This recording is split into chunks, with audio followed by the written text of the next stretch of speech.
Good morning, everybody. Welcome to Space Station Live. It is Wednesday, May 8th, 2013. This is a live view inside the International Space Station Flight Control Room here at the Johnson Space Center in Houston, Texas. Sitting there at the center console is today's flight director. That is Royce Renfrew there in the white shirt. Sitting beside him today is Carol Jacobs. She is actually visiting the Johnson Space Center from our sister site, the Marshall Space Flight Center. She is one of the payload operations directors.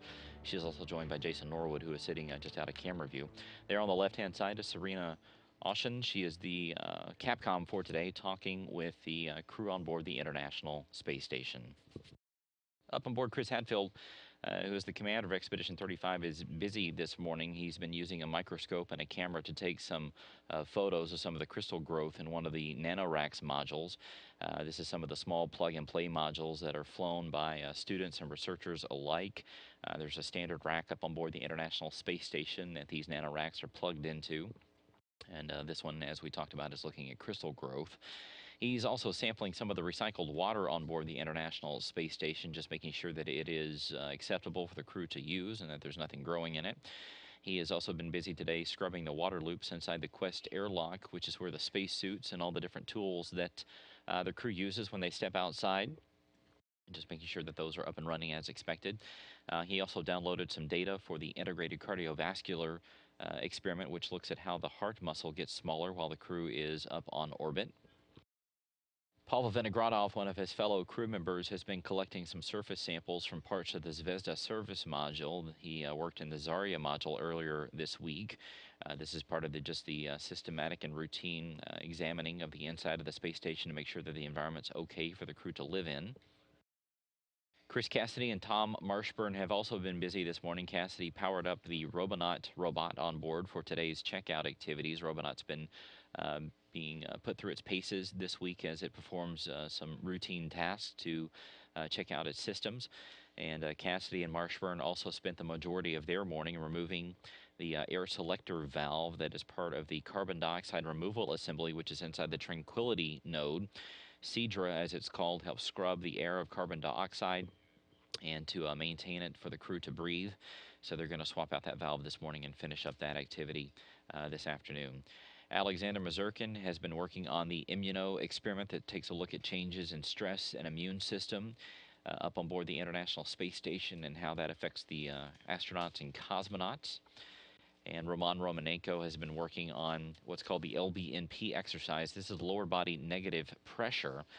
What that is a pair of trousers that the cosmonauts put on. Is sort of the opposite of a blood pressure cuff. These actually reduce pressure.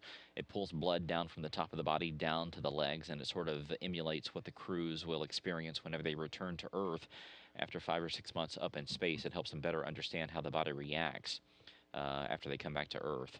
Romanenko also working on the Matryoshka experiment. This takes a look at radiation levels on the crew members while they're up there. There's sort of a mannequin up on board the International Space Station that has different sensors put on it to measure the radiation levels. And then finally, Tom Marshburn, Romanenko, and Chris Hadfield, all three of them getting ready to come back to Earth. They're in the middle of departure preparation and getting ready for their return on May 13th. Just a few days from now after this crew returns after almost 6 months up on board the International Space Station. Here's a look at our programming coming up for that as we bring you live coverage on Monday, May 13th at 2:30 p.m. Central Time. We'll have our live coverage of the hatch closure as the crews say farewell to one another. The hatches will be closed just a few minutes later. Our undocking coverage begins at 5:45 p.m. Central Time, with undocking taking place at 6:08. And then at 8:15 p.m. Central Time, our landing coverage will begin.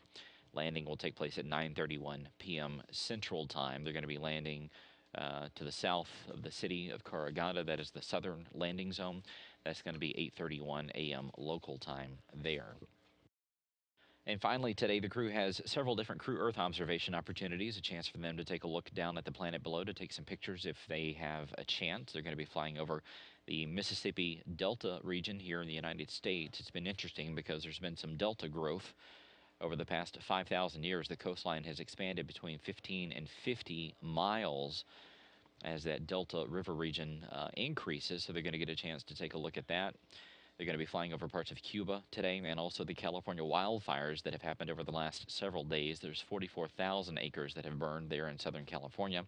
Those fires have significantly decreased and been doused by recent rains, but they will be flying over parts of that today to get pictures if they have a chance and also some video.